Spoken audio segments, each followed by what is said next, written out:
Mohammed bin Tughlaq కాలంలో దక్షిణ భారతదేశంలో రెండు కొత్త సామ్రాజ్యాలు ఆవిర్భవించినవి.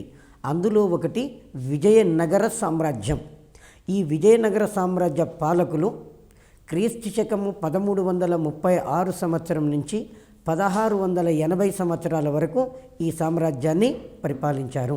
విజయనగర సామ్రాజ్యాన్ని హరిహర బుక్కరాయలు అన్నదమ్ములు విద్యారణ్య స్వామి ఆశీస్సులతో తుంగభద్రా నది ఒడ్డున ఈ సామ్రాజ్యాన్ని స్థాపించారు. విజయనగర సామ్రాజ్య స్థాపకులు ఎగ్జామ్లో అడిగే క్వశ్చన్ హరిహర బుక్కరాయలు. తర్వాత ఏ నది తీరాన స్థాపించారు? తుంగభద్రా నది తీరాన స్థాపించారు. తర్వాత ఎవరి సహకారంతో స్థాపించారు? విద్యారణ్య స్వామి ఆశీస్సులతో ఈ సామ్రాజ్యాన్ని స్థాపించారు. విద్యారణ్య స్వామి ఆశీస్సులతో స్థాపించారు కాబట్టి అతని పేరు మీదుగా విజయనగరము అని దీనికి పేరు పెట్టడం అనేది జరిగింది. విజయనగరము అనగా విజయాల నగరము అని అర్థం. విజయనగరం అంటే మీనింగు విజయాల నగరము అని అర్థం. ఈ రాజ్యము విజయనగర రాజ్యము స్థాపించబడినప్పుడు రాజధాని అనేగొందెను రాజధానిగా చేసుకొని విజయనగర రాజ్య స్థాపన జరిగింది. ఆ తర్వాత 1344 సంవత్సరంలో రాజధానిని అనేగొంది నుండి విజయనగరానికి మార్చడం అనేది జరిగింది. ఈ విజయనగర చక్రవర్తులకు రాజధాని హంపి విజయనగరము అంటాం. తర్వాత కొంతకాలము పెనుగొండ రాజధానిగా ఉన్నది. తర్వాత వెల్లూరు రాజధానులుగా ఉన్నాయి. విజయనగర చక్రవర్తులకు రాజధానులు హంపి విజయనగరం, దాని తదంతరము పెనుగొండ, తర్వాత వెల్లూరు తమిళనాడులో ఉంటుంది ప్రస్తుతం వెల్లూరు. ఆ తర్వాత చంద్రగిరి అరవీటి వంశస్థుల రాజధాని, అరవీటి వంశస్థుల కాలంలో రాజధాని చంద్రగిరి అనేది ఈ సామ్రాజ్యానికి రాజధానులుగా ఉన్నవి.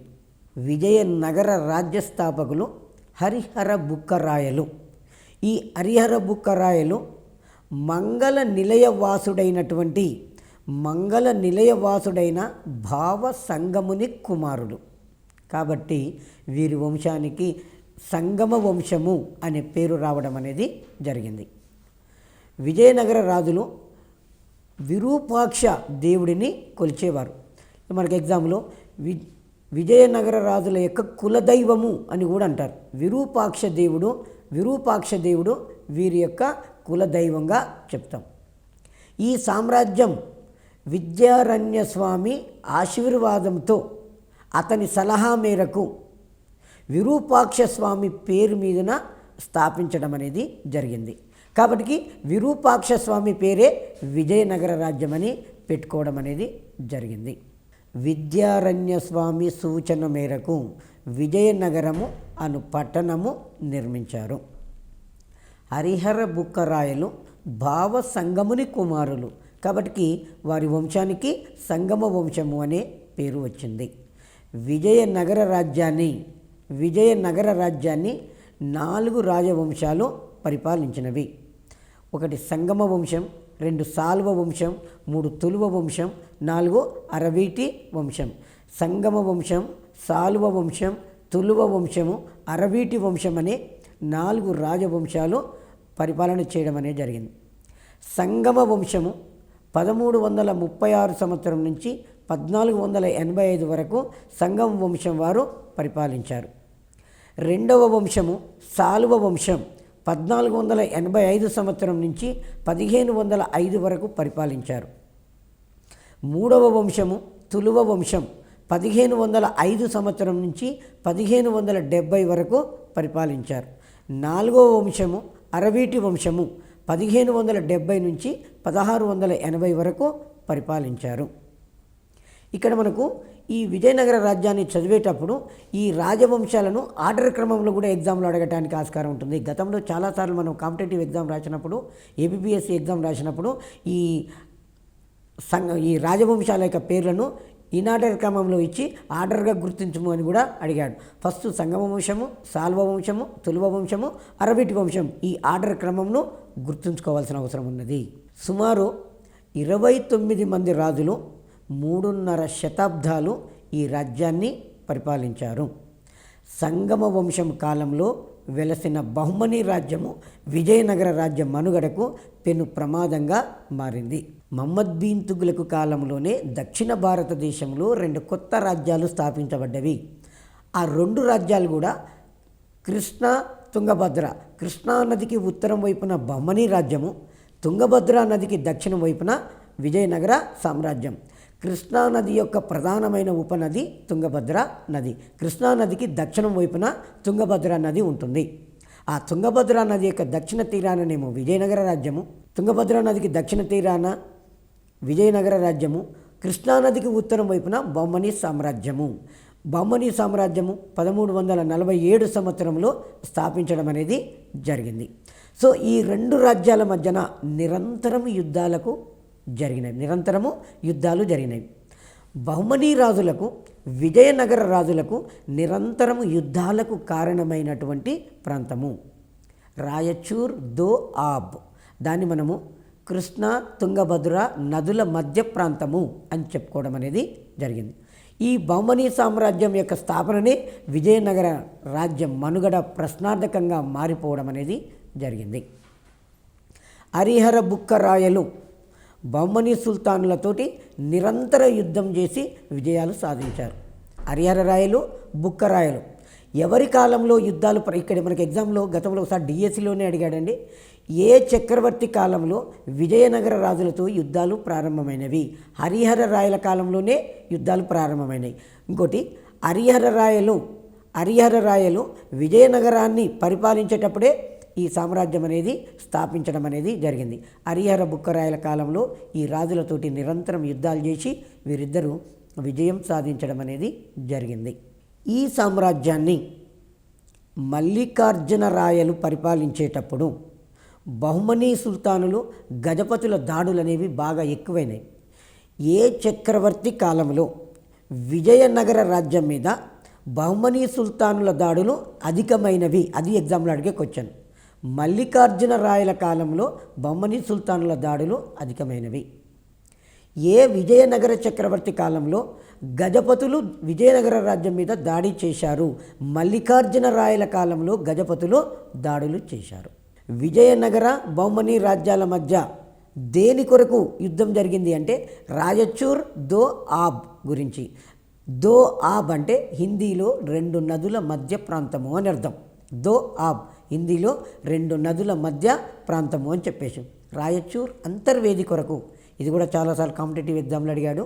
రాయచూర్ దో ఆబ్ గురించి విజయనగర బహుమనీ రాజ్యాల మధ్యన నిరంతరము యుద్ధాలనేవి జరిగినవి. ఫస్ట్ మనకు సంగమ వంశాన్ని పరిపాలించిన రాజులందరిలోకెల్లా గొప్పవాడు 2వ దేవరాయలు. ఇతనిని ప్రౌఢ దేవరాయలు అని కూడా అంటాం. సంగమ వంశ రాజులందరిలోకెల్లా గొప్పవాడు 2వ దేవరాయలు. 2వ దేవరాయలకు మరొక పేరు ప్రౌఢ దేవరాయలు అని చెప్పేస్తాం. ఇతను రాజ్య పరిపాలన చేసేటప్పుడు అబ్దుల్ రజాక్ అను పారశీక రాయబారి విజయనగర రాజ్యాన్ని సందర్శించి నగర వైభవాన్ని కీర్తించాడు. విజయనగరం యొక్క వైభవము ఎలా ఉండేది అనేది అబ్దుల్ రజాకు వర్ణించడం అనేది జరిగింది. ఇక్కడ మనకు విజయనగర సామ్రాజ్యాన్ని 4 విదేశీ రాయబారులు, వర్తకులు దీన్ని సందర్శించడం అనేది జరిగింది. విజయనగర సామ్రాజ్యాన్ని సందర్శించిన మొట్టమొదటి విదేశీ రాయబారి నికోలో కాంటే ఇటలీ దేశానికి చెందినవాడు. 1420లో విజయనగర సామ్రాజ్యాన్ని సందర్శించాడు. మనకు ఇక్కడ 4 వర్తకులలో, 4 రాయబారులలో ఫస్ట్ వన్ ఎవరు? నికోలో కాంటే ఇటలీ దేశానికి చెందిన నికోలో కాంటే 1420 సంవత్సరంలో విజయనగర సామ్రాజ్యాన్ని సందర్శించాడు. విజయనగర సామ్రాజ్యాన్ని సందర్శించిన 2వ వ్యక్తి అబ్దుల్ రజాకు ఏ సంవత్సరంలో విజయనగర సామ్రాజ్యాన్ని సందర్శించాడు? 1443లో విజయనగర సామ్రాజ్యాన్ని సందర్శించాడు. ఈ ఇయర్ కూడా ఎగ్జామ్లో అడుగుతాడు. ఈ ఇయర్ను కూడా మనం మైండ్లో పెట్టుకోవాల్సి ఉంటుంది. అబ్దుల్ రజాక్ ఏ దేశపు రాయబారి? పారశీక రాయబారి. పారశీక అంటే పర్షాన్ని ఇప్పుడు ఏమంటున్నాము? ఇరాన్ అంటున్నాం. పర్షాన్ని ఇప్పుడు ఏమంటున్నాము? ఇరాన్ అని చెప్పేస్తున్నాం. 1443లో అబ్దుల్ రజాక్ అనే పారసీక రాయబారి విజయనగర రాజ్యాన్ని సందర్శించాడు. మరి ఆ టైంలో విజయనగరాన్ని ఎవరు పరిపాలిస్తున్నారు? రెండవ దేవరాయలు అనేట ఆయన పరిపాలిస్తున్నాడు.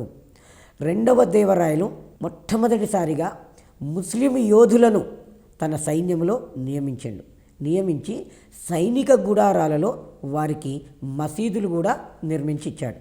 రెండవ దేవరాయలు ముస్లిం యోధులను తన సైన్యంలో నియమించుకొని వారికి సైనిక గుడారాలలో మసీదులు నిర్మించిచ్చాడు. రెండవ దేవరాయలు సైన్యంలో తుపాకులు ఫిరంగులను ప్రవేశపెట్టాడు. మొదటి భారతదేశ చక్రవర్తి అండి. ఒక రకంగా చెప్పాలంటే భారతదేశాన్ని పరిపాలించిన చక్రవర్తులలో మొట్టమొదటిసారిగా తుపాకులను ఫిరంగులను యుద్ధతంత్రంలో ప్రవేశపెట్టిన చక్రవర్తి రెండవ దేవరాయలు. మొఘల్ చక్రవర్తి బాబర్ మొదటి పానిపట్టు యుద్ధం జరిగింది 1526లో. ఆ యుద్ధంలో చివరి ఢిల్లీ చక్రవర్తి ఇబ్రహీం లోడీని ఓడిస్తాడు. ఇబ్రహీం లోడీని ఓడించడంలో తుపాకులు ఫిరంగులు ప్రధాన పాత్రను పోషించడం అనేది జరిగింది. అలాగే రెండవ దేవరాయలు కూడా మొదటిసారిగా తుపాకులు ఫిరంగులు ప్రవేశపెట్టాడు. మనకి ఎగ్జామ్లో అడిగే క్వశ్చన్, యుద్ధతంత్రంలో తుపాకులను ఫిరంగులను ప్రవేశపెట్టిన భారత చక్రవర్తి రెండవ దేవరాయలు అనేట ఆయన ప్రవేశపెట్టింది.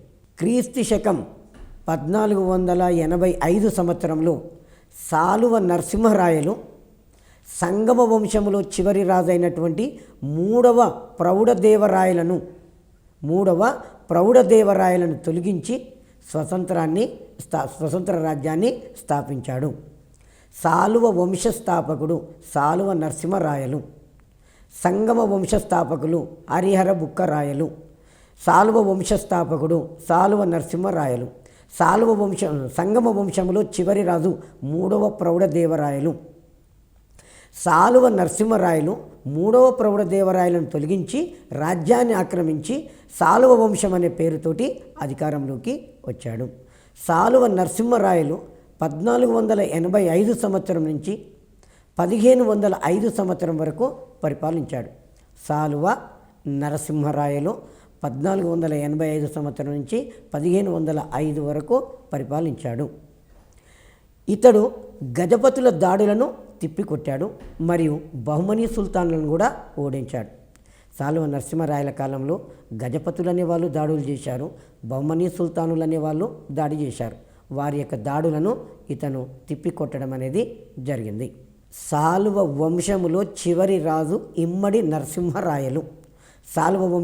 సాలువ వంశంలో చివరి రాజు ఎవరు అంటే ఇమ్మడి నరసింహరాయలు చివరి రాజుగా చెప్పుకుంటాం. 1505 సంవత్సరంలో ఇమ్మడి నరసింహరాయలను పెనుగొండ కోటలో బంధించి హత్య చేయించి వీర నరసింహరాయలు తులువ వంశం అనే పేరుతోటి అధికారంలోకి వచ్చాడు. ఇక్కడ క్వశ్చన్స్ చూడండి. సాలువ వంశంలో చివరి రాజు ఇమ్మడి నరసింహరాయలు. ఆ తర్వాత తులువ వంశస్థాపకుడు వీర నరసింహరాయలు. ఇమ్మడి నరసింహరాయలను పెనుగొండ కోటలో హత్య చేయించింది తులువ వీర నరసింహరాయలు. తులువ వంశానికి చెందిన వీర నరసింహరాయలు హత్య చేయించి అధికారంలోకి రావడం అనేది జరిగింది. సో మరి ఇక్కడ మనం ఒకసారి చూద్దాము. సంగమ వంశస్థాపకులు హరిహర బుక్కరాయలు. సంగమ వంశంలో చివరి రాజు మూడవ ప్రౌఢదేవరాయలు. సాలువ వంశస్థాపకులు సాలువ నరసింహరాయలు. సాలువ వంశంలో చివరి రాజు ఇమ్మడి నరసింహరాయలు. తులువ వంశస్థాపకులు వీర నరసింహరాయలు. తులువ వంశ రాజులలోనే కాకుండా విజయనగర రాజులందరిలోకెల్లా గొప్పవాడు శ్రీకృష్ణదేవరాయలు ఒక విజయనగర చక్రవర్తినే కాకుండా భారతదేశాన్ని పరిపాలించిన గొప్ప చక్రవర్తులలో ఒకనిగా శ్రీకృష్ణదేవరాయలను కీర్తించడం అనేది జరిగింది. ఇక్కడ శ్రీకృష్ణదేవరాయల యొక్క పరిపాలనా కాలం కూడా ఎగ్జామినేషన్లో అడుగుతాడు. క్రీస్తు శకము 1509 సంవత్సరం నుంచి 1529 సంవత్సరాల మధ్యకాలంలో శ్రీకృష్ణదేవరాయలు పరిపాలించారు. శ్రీకృష్ణదేవరాయల యొక్క రాజధాని హంపి, విజయనగరము ఇతని యొక్క రాజధాని. శ్రీకృష్ణదేవరాయల యొక్క ప్రధానమంత్రి తిమ్మరసు. తిమ్మరుసును శ్రీకృష్ణదేవరాయలు అప్పాజీ అని పిలవడం అనేది జరిగింది. శ్రీకృష్ణదేవరాయల యొక్క తండ్రి నరసనాయకుడు, తల్లి నాగాంబ. ఈ నరసనాయకునికి 3 భార్యలు. పెద్ద భార్య వలన వీర నరసింహరాయలు జన్మించాడు. రెండవ భార్య వలన శ్రీకృష్ణదేవరాయలు జన్మించాడు. మూడవ భార్య వలన అచ్యుతరాయలు జన్మించాడు. మొదటి భార్య వలన వీర నరసింహరాయలు, రెండవ భార్య వలన శ్రీకృష్ణదేవరాయలు, మూడవ భార్య వలన అచ్యుత దేవరాయలు జన్మించారు.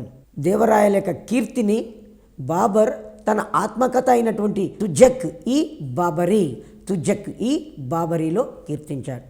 బాబరు తన ఆత్మకథను తుర్కీ భాషలో రాశాడు. బాబర్ యొక్క ఆత్మకథ తుజక్ ఈ బాబరీ. అందులో శ్రీకృష్ణదేవరాయల గురించి ఆయన రాశాడు.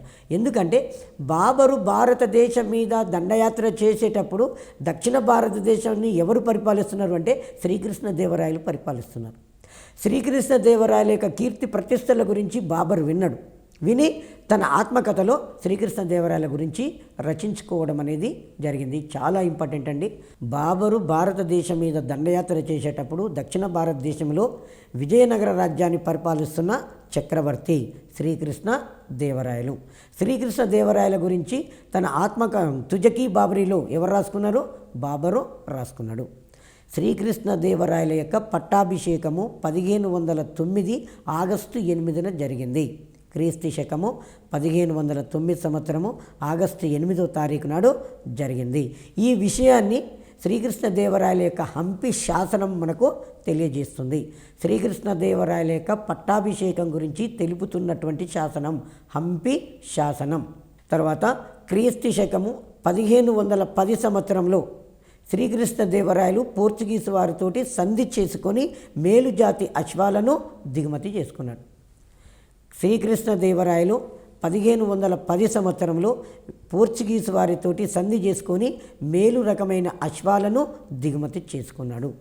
పైగా పోర్చుగీసు ఇంజనీర్లతోటి అనేక చెరువులు త్రవ్వించి నీటిపారుదల సౌకర్యాన్ని కల్పించాడు.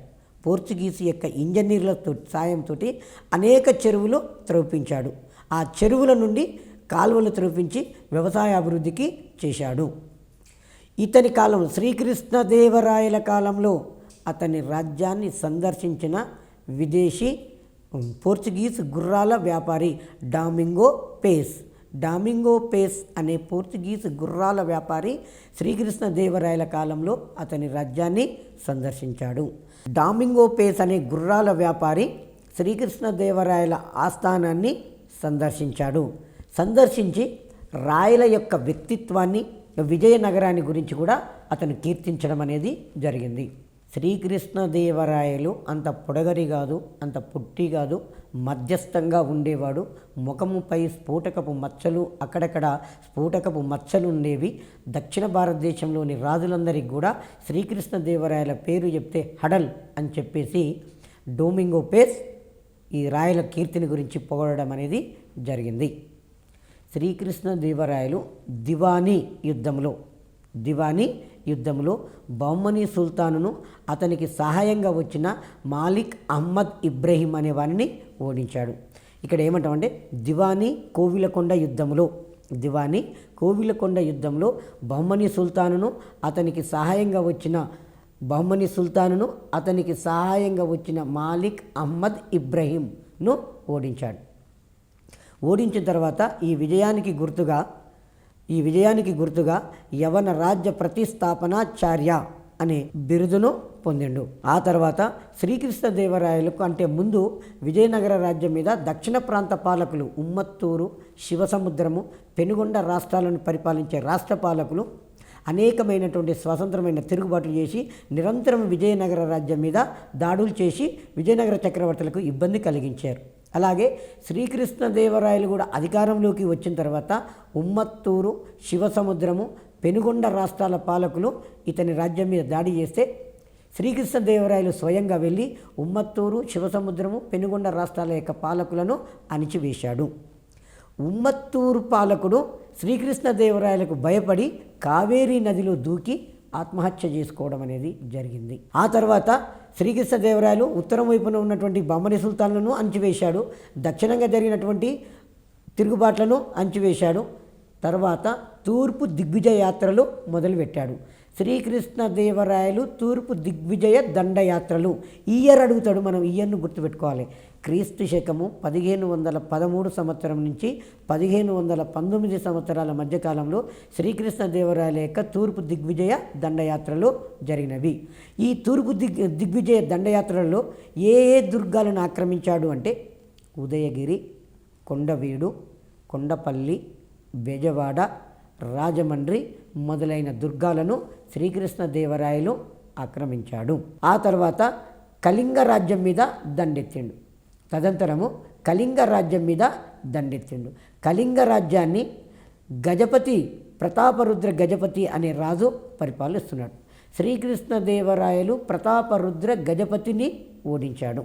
ఓడినటువంటి ప్రతాపరుద్ర గజపతి తన కూతురు అన్నపూర్ణాదేవిని శ్రీకృష్ణదేవరాయలకి ఇచ్చి వివాహం చేశాడు. తిరుమలాదేవి, చిన్నాంబ అనే ఇద్దరు భార్యలు శ్రీకృష్ణదేవరాయలకు ఉన్నారు. కానీ ప్రతాపరుద్ర గజపతి అన్నపూర్ణాదేవిని ఇస్తా అంటే రాయలు మొదట నాకు వద్దు అని చెప్పేస్తాడు. కానీ రాయల యొక్క ప్రధానమంత్రి తిమ్మర్స్ యొక్క సూచనల మేరకు అన్నపూర్ణాదేవిని వివాహం చేసుకున్నాడు. ఎందుకు తిమ్మర్స్ ఏం సూచన ఇచ్చాడు అంటే రాజ్యహితము దృష్ట్యా, రాజ్యం మీద ఎవరైనా శత్రురాజులు దండయాత్ర చేసుకుంటూ వచ్చినప్పుడు నీకు సపోర్టింగ్గా మరొక రాజు యొక్క సహకారం నీకు లభిస్తుంది. కాబట్టి రాజ్యహితం దృష్ట్యా మీరు వైవాహిక సంబంధాలు చేసుకోవాలని చెప్పి తిమ్మరసు శ్రీకృష్ణదేవరాయలకు సలహా ఇస్తే అప్పుడు ఆయన అన్నపూర్ణాదేవిని వివాహం చేసుకోవడం అనేది జరిగింది. ఉదయగిరి విజయానంతరము శ్రీకృష్ణదేవరాయలు తన రాణులైనటువంటి తిరుమలాదేవి, చిన్నాదేవులతో కలిసి తిరుపతి శ్రీ వెంకటేశ్వర స్వామిని దర్శించుకున్నాడు. ఉదయగిరి అనే దుర్గాన్ని ఆక్రమించిన తర్వాత తన భార్యలు అయినటువంటి తిరుమలాదేవి, చిన్నాదేవులతో కలిసి తిరుపతి శ్రీ వెంకటేశ్వర స్వామిని శ్రీకృష్ణదేవరాయలు దర్శించుకొని 30,000 బంగారు నాణ్యాలను స్వామివారికి బహుకరించడం అనేది జరిగింది. కందుకూరు, అద్దంకి, వినుకొండ, బెల్లంకొండ, నాగార్జునకొండ మొదలైన కోటలను ఆక్రమించాడు. శ్రీకృష్ణదేవరాయలు కందుకూరు, అద్దంకి, వినుకొండ, బెల్లంకొండ, నాగార్జునకొండ మొదలైన కోటలను ఆక్రమించాడు. దీని తర్వాత నల్లగొండ, వరంగల్, దేవరకొండ, కంభంమెట్టు ఎక్కడ ఉంటుందంటే ఖమ్మం జిల్లాలో ఉంటుంది. కంభంమెట్టు ఈ ప్రాంతాలను కూడా ఆక్రమించాడు. టోటల్గా తీసుకున్నట్లయితే కందుకూరు, అద్దంకి, వినుకొండ, బెల్లంకొండ, నాగార్జునకొండ, నల్లగొండ, వరంగల్లు, దేవరకొండ, కంభంమెట్టు ఈ అన్ని ప్రాంతాలను శ్రీకృష్ణదేవరాయలు తన తూర్పు దిగ్విజయ యాత్రలో భాగంగా ఆక్రమించేశాడు. తదంతరము శ్రీకృష్ణదేవరాయలు సింహాచలము, పొట్నూరుల వద్ద విజయస్తంభాన్ని నాటాడు. ఈ బిట్టు కూడా చాలాసార్లు కాంపిటేటివ్ ఎగ్జామ్లో అడుగుతున్నాడండి. శ్రీకృష్ణదేవరాయలు ఇక్కడ విజయస్తంభాన్ని నాటినాడు. ఎక్కడ? సింహాచలము మరియు పొట్నూరు. సింహాచలము మరియు పొట్నూర్లలో విజయస్తంభాలను నాటినాడు. తర్వాత బీజాపూర్ సుల్తాన్ ఇస్మాయిల్ ఆదిల్ షాను గొబ్బూరు యుద్ధంలో క్రీస్తు శకం 1520 సంవత్సరంలో ఓడించాడు. రాయలు తూర్పు దిగ్విజయాత్రలో దండయాత్రలో ఉన్నప్పుడు మళ్ళీ తిరిగి బీజాపూర్ సుల్తాను ఇస్మాయిల్ ఆదిల్ షా అనేటైనా తిరిగి ఈ విజయనగర రాజ్యాల మీద దాడులు చేయడం ప్రారంభించాడు. కాబట్టి శ్రీకృష్ణదేవరాయలు ఈ బీజాపూర్ సుల్తాన్ తోటి యుద్ధం చేశాడు. ఆ యుద్ధానికి ఏమని పేరు అంటే గొబ్బూరు యుద్ధము. గొబ్బూరు యుద్ధం ఎప్పుడు జరిగింది? 1520 సంవత్సరంలో జరిగింది. పోర్చుగీసు వారిని శ్రీకృష్ణదేవరాయలు కూడా తన సైన్యంలో నిలుపుకున్నాడు. పోర్చుగీస్ వారిని తన సైన్యంలో నిలుపుకున్నాడు. తన సైనికులకు సైనిక శిక్షణ కూడా వాళ్ళ ద్వారా ఇప్పించడం అనేది జరిగింది. తర్వాత ఇతని కాలంలో శ్రీకృష్ణదేవరాయల కాలంలో హంపి విజయనగరంలో ప్రతి సంవత్సరము విజయదశమి నాడు పెద్ద ఎత్తున విజయదశమి పండగ ఉత్సవం అనేది జరిగేది. అక్కడ మహార్నవమి దిబ్బ అనేది ఉంటుంది. విజయనగర రాజుల కట్టడాలలో గొప్పది మహార్నవమి దిబ్బ. ఆ మహార్నవమి దిబ్బ వేదిక మీద విజయదశమి యొక్క వేడుకలు చాలా గొప్పగా ఆడంబరంగా జరిగేవి. ఆ తర్వాత రాయచూరు యుద్ధం 1520 సంవత్సరంలో జరిగింది. దక్కన్ సుల్తాన్ సైన్యాలను శ్రీకృష్ణ దేవరాయలు ఓడించాడు. దక్కన్ సుల్తాన్ల యొక్క సైన్యాలను 1520 సంవత్సరంలో శ్రీకృష్ణ దేవరాయలు ఓడించాడు. తర్వాత శ్రీకృష్ణ దేవరాయల యొక్క తల్లి పేరు నాగాంబ. శ్రీకృష్ణ దేవరాయల యొక్క తల్లి పేరు నాగాంబ. తన తల్లి గౌరవార్థము నాగలాపురము అను గ్రామాన్ని నిర్మించి అక్కడ ఒక చెరువును త్రవ్వించాడు. తన తల్లి నాగాంబ గౌరవార్థము నాగలాపురం అనే ఒక పట్టణాన్ని నిర్మించి అక్కడ ఒక చెరువును, నాగలాపురం చెరువును త్రవ్వించాడు. శ్రీకృష్ణదేవరాయలు విజయనగరంలో విఠల స్వామి ఆలయాన్ని, హజారా రామస్వామి ఆలయాలను నిర్మించాడు. హజారా రామస్వామి ఆలయము, విఠల స్వామి ఆలయాలను నిర్మించాడు. ఈ హజారా రామస్వామి ఆలయము యొక్క గోడల మీద రామాయణ గాథను తొలిపించడం అనేది జరిగింది. శ్రీకృష్ణదేవరాయలకు 3 భార్యలు. ఆ 3 భార్యలలో ఈ గజపతి కూతురైనటువంటి అన్నపూర్ణాదేవికి ఒకే ఒక మగ సంతానము కలిగాడు. మిగతా 2 భార్య వలనేమో ఆ కూతుర్లు జన్మించారు. బాబు పేరు తిరుమల రాయలు అని పెట్టి ఆ తిరుమల రాయలకు 8 సంవత్సరాల వయసులోనే నా వారసుడు అని చెప్పి యువరాజుగా పట్టాభిషేకము జరిపించాడు. కానీ ఎవరో విష ప్రయోగం చేసి 8 సంవత్సరాల పిల్లవాడిని చంపేశారు. ఎవరో విషప్రయోగం చేసి తన పిల్లవాడిని చంపేశారు. ఆ నెపము తిమ్మరుసు మీద పడుతుంది. శ్రీకృష్ణదేవరాయల కుమారుడు యొక్క హత్య అనేది తిమ్మరుసు చేయించినట్లుగా ఒక వార్త బయటికి వస్తుంది. కొడుకు చనిపోయినటువంటి దుఃఖసాగరములో శ్రీకృష్ణదేవరాయలు తిమ్మరుసు యొక్క 2 కనుగుడ్లు వీకిచ్చి బందీ చేస్తాడు. ఆ తర్వాత ఆలస్యంగా నిజము బయటకు వస్తుంటుంది. సో నేను మహాపరాధం చేశాను, చాలా తప్పు చేశాను అని చెప్పేసి శ్రీకృష్ణదేవరాయలు మానసికంగా ఇబ్బంది పడి 1529 సంవత్సరము డిసెంబర్లో మరణించాడు. శ్రీకృష్ణదేవరాయలు మరణించిన తర్వాత అతని సోదరుడు అచ్యుతదేవరాయలు అధికారంలోకి వచ్చాడు. శ్రీకృష్ణదేవరాయలు మరణించింది అంటే ఆయన శ్రీకృష్ణదేవరాయలే నా తర్వాత వారసుడు నా తమ్ముడు అచ్యుతదేవరాయలు అని ప్రకటిస్తాడు. కాబట్టి శ్రీకృష్ణదేవరాయల తర్వాత అచ్యుతదేవరాయలు అనేట ఆయన అధికారంలోకి రావడం అనేది జరిగింది. శ్రీకృష్ణదేవరాయల ఆస్థానంలో అష్టదిగ్గజాలు అను 8 మంది కవులు ఉన్నారు. చాలాసార్లు అడిగాడు. అష్టదిగ్గజాలు అనే 8 మంది కవులు ఎవరి ఆస్థానంలో ఉన్నారు? శ్రీకృష్ణదేవరాయల ఆస్థానంలో ఉన్నారు. గుప్త చక్రవర్తి 2వ చంద్రగుప్త విక్రమాదిత్యుని ఆస్థానంలో నవరత్నములు అనే 9 మంది కవులు ఉన్నారు. వారు సంస్కృత భాషలో పండితులు. గుప్త చక్రవర్తి 2వ చంద్రగుప్త విక్రమాదిత్యుని ఆస్థానంలో 2వ చంద్రగుప్త విక్రమాదిత్యుని యొక్క ఆస్థానంలో నవరత్నములు అనే 9 మంది కవులు ఉన్నారు. అలాగే శ్రీకృష్ణదేవరాయల ఆస్థానంలో అష్టదిగ్గజములు అనే 8 మంది కవులు ఉన్నారు. ఈ అష్టదిగ్గజాలు తెలుగు భాషలో పండితులు. అష్టదిగ్గజాలు అనే 8 మంది కవులు ఏ భాషలో పండితులు? తెలుగు భాషలో మాత్రమే వీరు పండితులుగా చెప్పుకోవచ్చు. ఈ అష్టదిగ్గజాలలో అల్లసాని పెద్దన్న, నంది తిమ్మన అనే వాళ్ళు ముఖ్యమైన వ్యక్తులుగా చెప్పుకోవచ్చు. అల్లసాని పెద్దన్న, నంది తిమ్మన అనేవారు ముఖ్యులు. అల్లసాని పెద్దన మను చరిత్ర అనే గ్రంథం రాశాడు. అల్లసాని పెద్దన మను చరిత్ర అనే గ్రంథము రాశాడు. శ్రీకృష్ణదేవరాయలు తెలుగు భాషలో ఆముక్తమాల్యద అనే గ్రంథం రాశాడు. శ్రీకృష్ణదేవరాయలు తెలుగు భాషలో రచించినటువంటి గ్రంథము ఆముక్తమాల్యద. ఈ ఆముక్తమాల్యద అనే గ్రంథము ఎవరి జీవిత చరిత్ర ఆధారంగా రాయబడింది అంటే తమిళ భక్త కవయిత్రి ఆండాల్ జీవిత చరిత్ర ఆధారంగా రాయబడింది. మనకు ఆల్వార్లలో ఉన్నటువంటి ఒకే ఒక స్త్రీ ఆండాల్. ఈ ఆండాల్ యొక్క జీవిత చరిత్రను ఆధారంగా చేసుకొని ఆముక్తమాల్యద అనే గ్రంథాన్ని తెలుగు భాషలో శ్రీకృష్ణదేవరాయలు రచించాడు. శ్రీకృష్ణదేవరాయలు దేశ భాషలందు తెలుగు లెస్స అని కీర్తించడం అనేది జరిగింది. శ్రీకృష్ణదేవరాయలు తెలుగు భాషకు చేసిన సేవ వలన ఇతనిని ఆంధ్రభోజుడు అని కీర్తించారు. ఆంధ్రభోజుడు అని బిరుదు కలిగిన వ్యక్తి శ్రీకృష్ణదేవరాయలు. దేశ భాషలందు తెలుగు లెస్స అన్నది ఎవరు? శ్రీకృష్ణ దేవరాయలు. ఆ తర్వాత శ్రీకృష్ణ దేవరాయలు కవులతోటి పండితులతోటి సాహిత్య గోష్ఠులు జరపడానికి భువన విజయం అనే సభను నిర్మించాడు. కవులు పండితులతోటి ఎక్కడ చర్చలు జరిపేవాడు అంటే భువన విజయం అనే సభలో పండితులతోటి చర్చా గోష్ఠులు నిర్వహించేవాడు. శ్రీకృష్ణదేవరాయలు మరణించిన తర్వాత అతని తమ్ముడు అచ్యుతరాయలు అధికారంలోకి వచ్చాడు. అచ్యుతరాయలు అల్లుడైన అలియరామరాయలు పరిపాలించాడు. అచ్యుతరాయలు మరణించిన తర్వాత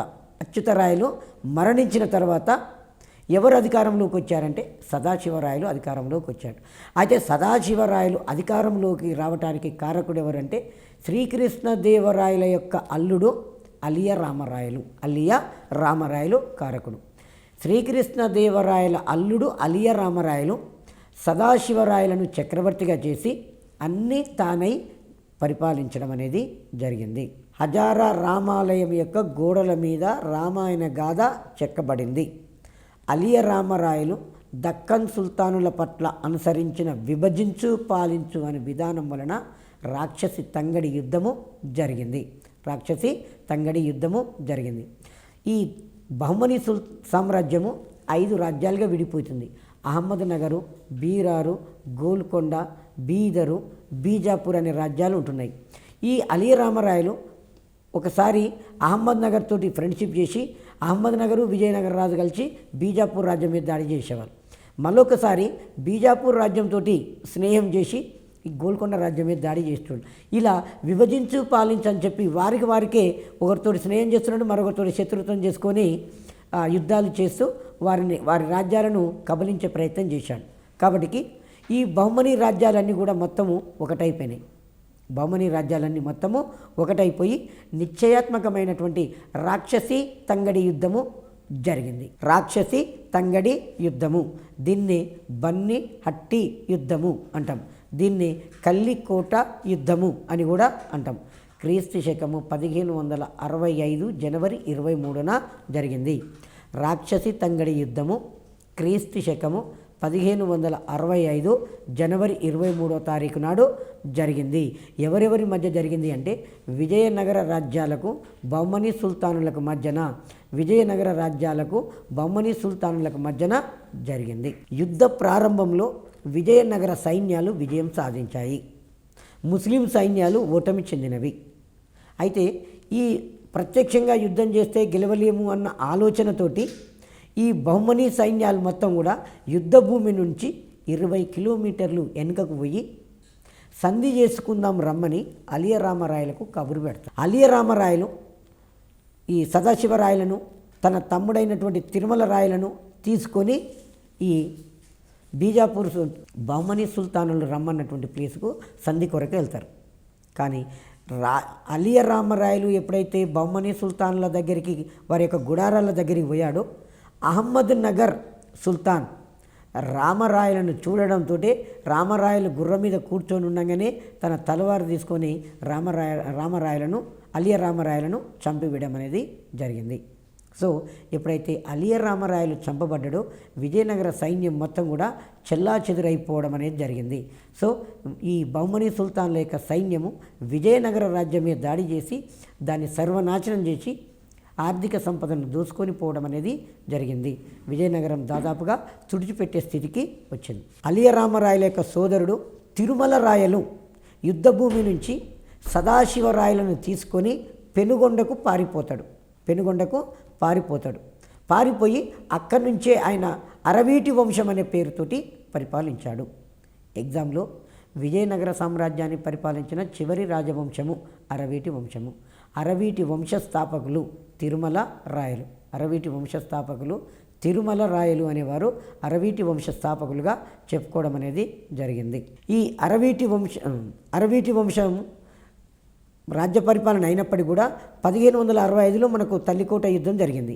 కానీ సదాశివరాయలు 1570 వరకు పరిపాలించాడు. 1570 వరకు పరిపాలించాడు. అంటే అప్పటి వరకు తులువ వంశమే పరిపాలించడం అనేది జరిగింది. అరవీటి వంశస్థాపకుడు తిరుమల రాయలు అరవీటి వంశస్థాపకుడు తిరుమల రాయలు. అరవీటి వంశస్థుల కాలంలో రాజధాని చంద్రగిరి. మొదటి తిరుమల రాయలు అరవీటి వంశాన్ని స్థాపించాడు. తర్వాత అరవీటి వంశాన్ని పరిపాలించిన రాజులందరిలోకెల్లా గొప్పవాడు రెండవ వెంకటపతి రాయలు. ఈ రెండవ వెంకటపతి రాయలు 1586 సంవత్సరం నుంచి 1614 సంవత్సరాల వరకు పరిపాలించాడు. 1586 నుంచి 1614 సంవత్సరాల మధ్య పరిపాలించారు. ఇతని కాలంలోనే అక్బర్ చక్రవర్తి నాకు లొంగిపో అన్నట్టుగా రాయబారాన్ని పంపిస్తుంటే ఈయన ఒకసారి వినండి. అక్బర్ పరిపాలనా కాలము 1556 1605. అక్బర్ పరిపాలనా కాలము 1556 1605. రెండవ వెంకటపతి రాయల కాలము 1586 1614. అంటే దాదాపుగా సమకాలం. కాబట్టి ఆ అక్బర్ చక్రవర్తి అహ్మద్నగర్ దుర్గాన్ని అహ్మద్నగర్ అనే సంస్థానాన్ని ఆక్రమిస్తాడు. ఆక్రమించిన తర్వాత ఈ అరవీటి రెండవ వెంకటపతి రాయలకు కూడా మీరు నాకు లొంగిపోండి అన్నట్టుగా ఒక రాయబారాన్ని పంపిస్తాడు. రెండవ వెంకటపతి రాయలు తెలివిగా ఈ అక్బర్ పంపగా వచ్చినటువంటి రాయబార వర్గానికి మర్యాదలు చేసి కానుకలు ఇచ్చి పంపడం అనేది జరిగింది. ఆ విధంగా తన రాజ్యాన్ని వెంకటపతి రాయలు నాశనం కాకుండా కాపాడుకున్నాడు. రెండవ వెంకటపతి రాయలను రెండవ శ్రీకృష్ణ దేవరాయలు అంటారు. Very important. రెండవ వెంకటపతి రాయలను రెండవ శ్రీకృష్ణ దేవరాయలు అని పిలుస్తారు. ఎగ్జాంపుల్ ఏం క్వశ్చన్ అడుగుతాడంటే, ఈ క్రింది రాజులలో ఏ విజయనగర చక్రవర్తికి రెండవ శ్రీకృష్ణ దేవరాయలు అని బిరుదు ఉన్నది? రెండవ వెంకటపతి రాయలకు ఆ బిరుదు ఉన్నది. 1680 సంవత్సరం నాటికి చిట్ట చివరి విజయనగర చక్రవర్తి మూడవ శ్రీరంగరాయలు. చిట్ట చివరి విజయనగర చక్రవర్తి మూడవ శ్రీరంగరాయలు. మొట్టమొదటి విజయనగర చక్రవర్తి హరిహర రాయలు. చిట్ట చివరి విజయనగర చక్రవర్తి మూడవ శ్రీరంగరాయలు. ఈ మూడవ శ్రీరంగరాయలు రాజ్య పరిపాలన చేసేటప్పుడు 1680 సంవత్సరంలో ఈ గోల్కొండ సుల్తానులు ఈ రాజ్యాన్ని ఆక్రమించుకోవడం జరిగింది. గోల్కొండ సుల్తానులు 1680లో విజయనగర రాజ్యాన్ని తన రాజ్యంలో విలీనం చేసుకున్నారు.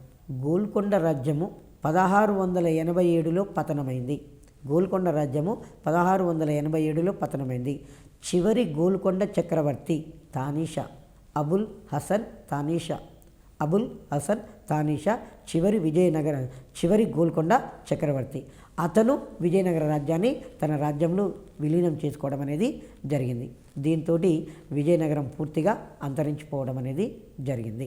ఇటలీ యాత్రికుడు మొట్టమొదట విజయనగరాన్ని సందర్శించింది ఎవరు అంటే ఇటలీ యాత్రికుడు నికోలో కాంటి అంటే ఆయన వచ్చాడు 1420 సంవత్సరంలో. రెండవ వ్యక్తి అబ్దుల్ రజాకు 1443లో వచ్చాడు. మూడవసారి భారతదేశాన్ని సందర్శించిన విదేశీ రాయబారి డొమింగో పేస్ 1520 సంవత్సరంలో శ్రీకృష్ణదేవరాయల కాలంలో వచ్చాడు. ఆ తర్వాత నాలుగవ వ్యక్తి ఎవరు న్యూనిజ్ 1537లో విజయనగర సామ్రాజ్యాన్ని సందర్శించాడు.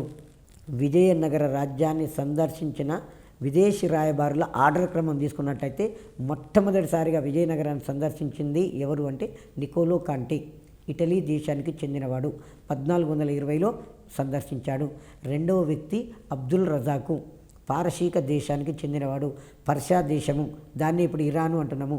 అతను 1443లో వచ్చాడు. మూడవ వ్యక్తి డొమింగో పేస్, శ్రీకృష్ణదేవరాయల కాలంలో 1520 సంవత్సరంలో విజయనగరాన్ని సందర్శించాడు. నాలుగవ వ్యక్తి ఎవరంటే న్యూనిజ్ నాలుగవ వ్యక్తి 1537లో విజయనగర సామ్రాజ్యాన్ని సందర్శించాడు. విజయనగర రాజులు తమ రాజ్యాన్ని రాష్ట్రాలను సీమలను స్థలాలను గ్రామాలుగా విభజించారు.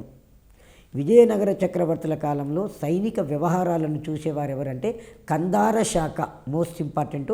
విజయనగర చక్రవర్తుల కాలంలో సైనిక వ్యవహారాలను చూసేది ఎవరు అంటే కందార శాఖ అనేది చూసేది. రాయల పరిపాలనా కాలము తెలుగు భాషకు స్వర్ణయుగము. శ్రీకృష్ణదేవరాయల యొక్క పరిపాలనా కాలము తెలుగు భాషకు స్వర్ణయుగము అని చెప్పుకుంటాం. విజయనగర చక్రవర్తుల కాలంలో గంగాదేవి అనేటామ మధురా విజయము అనే గ్రంథం రాసింది. గంగాదేవి మధురా విజయం అనే గ్రంథము రాసింది. తిరుమలాంబ వరదాంబికా పరిణయం అనే గ్రంథము రాసింది. విజయనగర చక్రవర్తుల యొక్క సైనిక విధానాన్ని అమర నాయంకర విధానము అంటాం. చూడండి, కాకతీయుల కాలంలో సైనిక విధానాన్ని నాయంకర విధానము అన్నాం. కాకతీయుల కాలంలో సైనిక విధానాన్ని నాయంకర విధానము అన్నాం. విజయనగర చక్రవర్తుల కాలంలో సైనిక విధానాన్ని అమర నాయంకర విధానము అన్నాం. అమరము అంటే నిర్ణీత ప్రాంతంపై, అమరము అంటే నిర్ణీత ప్రాంతంపై భూమి శిస్తు వసూలు చేసుకునే అధికారము. అమరం అంటే నిర్ణీత భూభాగముపై భూమి శిస్తు వసూలు చేసుకునే అధికారమే అమరము అని చెప్పుకోవడం అనేది జరిగింది. సామ్రాజ్యం, విజయనగర సామ్రాజ్యం తర్వాత మనకు బహుమనీ సామ్రాజ్యం అనేది ఉన్నది. ఈ బహుమనీ సామ్రాజ్యము మహమ్మద్ బిన్ తుగ్లక్ కాలంలో దక్షిణ భారతదేశంలో కృష్ణానదికి ఉత్తరం వైపున స్థాపించబడింది. ఈ కృష్ణానదికి ఉత్తరం వైపున బహుమనీ సుల్తానులు 1347 నుంచి 1518 సంవత్సరం వరకు పరిపాలించారు. చాలాసార్లు కాంపిటేటివ్ ఎగ్జామ్లు అడుగుతాడు. బహుమనీ రాజ్య స్థాపకుడు అల్లావుద్దీన్ హసన్ బహ్మన్ షా. అల్లావుద్దీన్ హసన్ బహ్మన్ షా.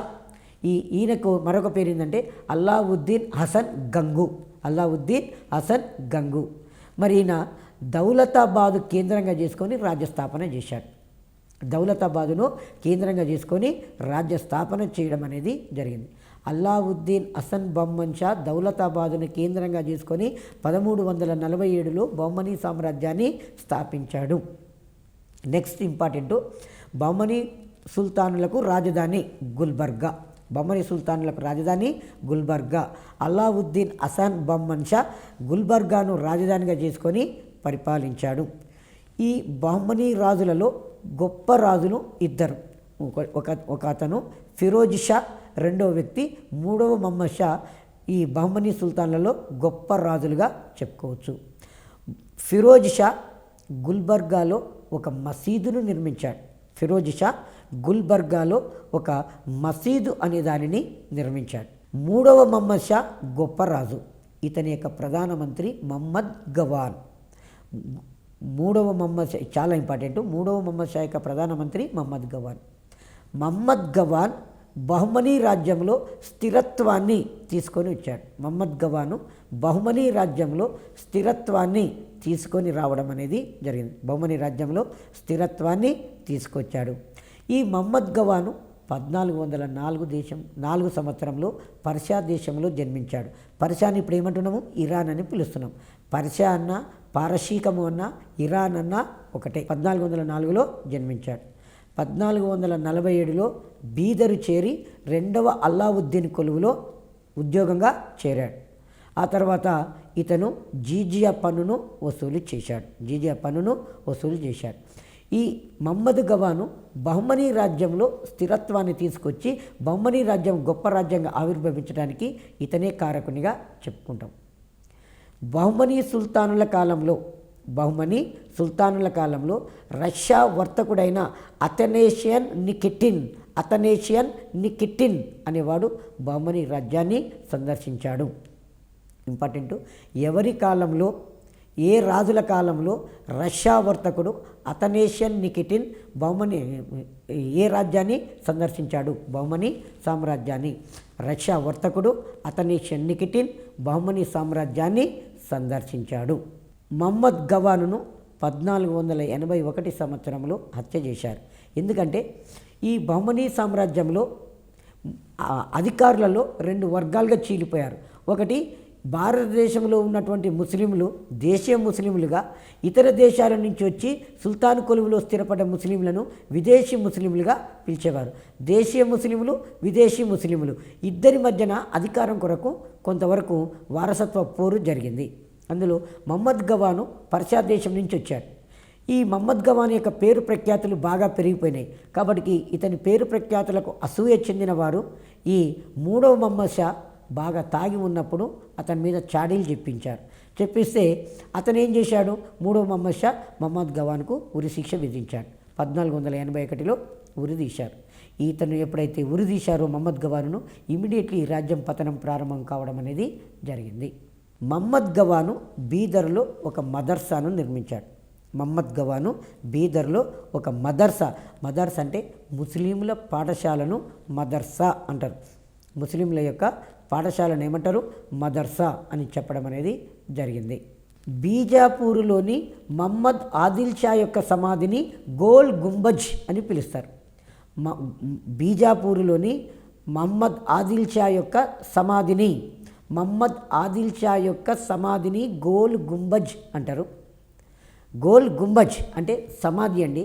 ఇది ఈ సమాధి దగ్గరికి పోయి ఒకసారి క్లాప్స్ కొడితే 7 సార్లు రీసౌండ్ వస్తుందట. సో అద్భుతమైనటువంటిదండి. గోల్ గుంబజ్ ఎక్కడ ఉన్నది? ఇది క్వశ్చన్. గోల్ గుంబజ్ ఎక్కడ ఉన్నది? బీజాపూర్లో ఉన్నది. గోల్ గుంబజ్ అనేది ఏంటిది అంటే బీజాపూర్లో ఉన్న మహమ్మద్ ఆదిల్ షా యొక్క సమాధి. ఈ యొక్క సమాధి బీజాపూర్ బహుమనీ సుల్తానుల కాలం నాటి గొప్ప వాస్తు నిర్మాణాలలో ఒకటిగా చెప్పుకోవడం అనేది జరిగింది. ఈ బహుమనీ సామ్రాజ్యము క్రీస్తు శకము 1518 సంవత్సరంలో 5 రాజ్యాలుగా చీలిపోయింది. 1 గోల్కొండ, 2 బీజాపూరు, 3 బీదరు, 4 అహ్మద్ నగరు, 5 బీరారు. ఇలా 5 రాజ్యాలుగా ఈ సామ్రాజ్యం చీలిపోవడం అనేది జరిగింది. Okay, thank you.